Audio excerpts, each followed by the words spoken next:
Hello, guys. My name is Ruhan Nakash. Today we'll be taking up a poem called Dacca Gauzes by this very famous late Kashmiri American poet called Agha Shahid Ali, who was one of the most brilliant poets of young poets of America in the late 20th century. He died in 2000. He died of brain cancer. And this is one of his most famous poems, arguably his best poem. It's a postmodern poem. It's called Dacca Gauzes, and it goes something like this. Those transparent Dacca gauzes, known as woven air, running water, evening dew, a dead art now, dead over 100 years. No one now knows, my grandmother says, what it was to wear or touch that cloth. She wore it once, an heirloom sari from her mother's dowry, proved genuine when it was pulled all 6 yards through a ring. Years later, when it tore, many handkerchiefs embroidered with gold thread paisleys were distributed among the nieces and daughters in law. Those too now lost.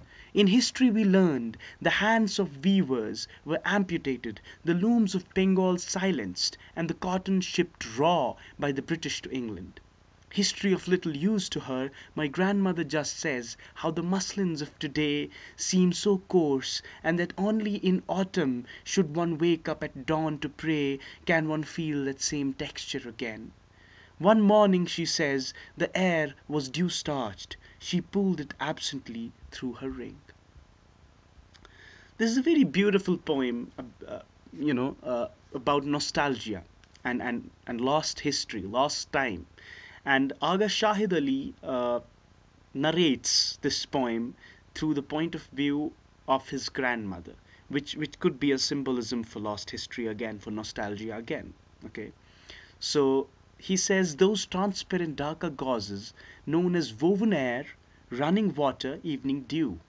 So he is comparing transparent darker gauzes, this cloth, this piece of cloth, with three different things.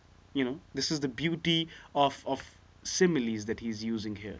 Woven air, running water, and evening dew. Woven air, as if air was woven together, and you get a piece of cloth called Dhaka gauze.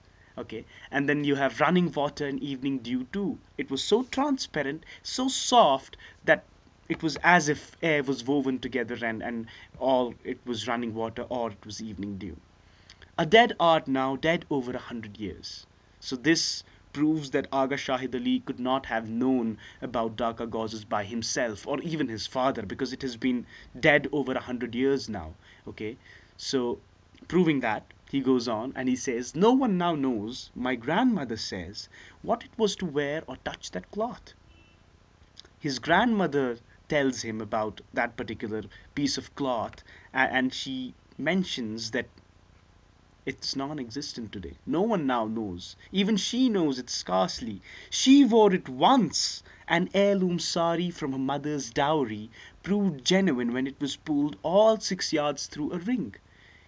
She wore it just once, an heirloom sari from her mother's dowry, which, when tested, the test for darker gauzes, for them being genuine, was to pull them all 6 yards through a ring, through the whole of a ring. Okay, so it proved genuine.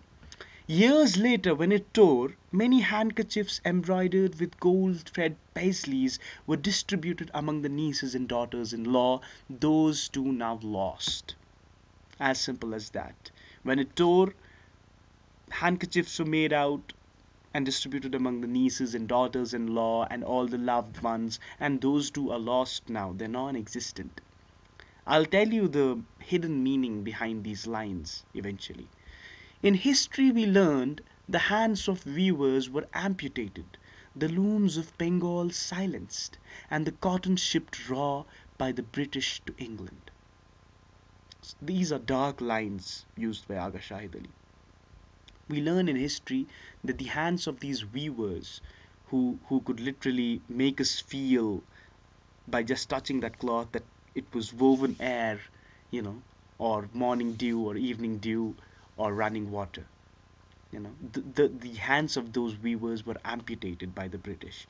So so it could just be a dead art, so they could not produce this cloth anymore, and the sole distributors of this cotton, this raw cotton, would be the Britishers. The looms of Bengal were silenced and the cotton shipped raw by the British to England. This is what greed does. It kills art.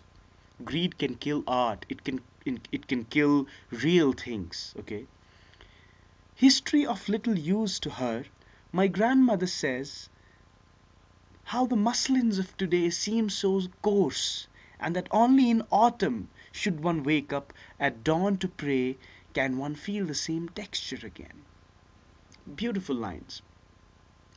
He talks about his grandmother, who's an old woman and doesn't care about history. She says she only cares about cloth. She only cares about muslin and the pieces of cloth that we have today. And she says the muslins of today are so coarse. you know as we say, old is gold. It's not old anymore, it's new, and it's so coarse, and it doesn't feel as if it doesn't feel the same way anymore. And she says, in autumn, only in autumn, if one wakes up at dawn to pray, can one feel that same texture again. It's basically Agha Shahid Ali, being a Kashmiri, was very nostalgic about Kashmir, and his grandmother is probably talking about Kashmir when she says that only in autumn, should one wake up at dawn to pray, can one feel the same texture again. Muslims pray at dawn, at 5 o'clock almost, and autumns in Kashmir are extremely beautiful, and not only the scenery, but also the weather is extremely beautiful.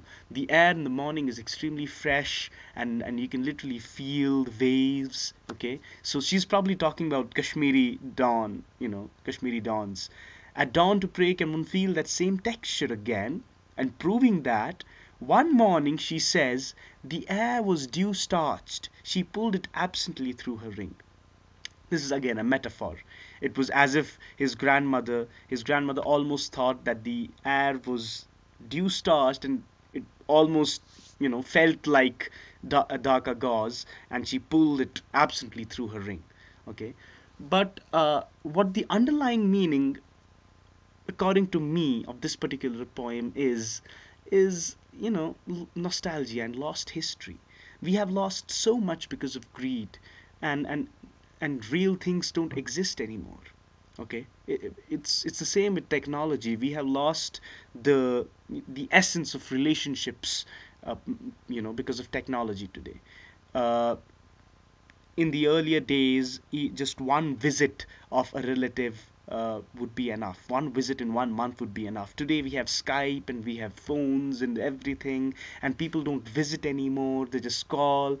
The essence of relationships, for example, this is just an example, the essence of relationships has been lost. Okay, we have these artificial things today. Instead of morning jogs, we go to the gym and hit the gym and use a treadmill, which is not the same. We even have artificial grass today. Okay, so it is basically a metaphor for things like that. I hope this video helped you, and I hope you try and write a poem, or at least read such poems.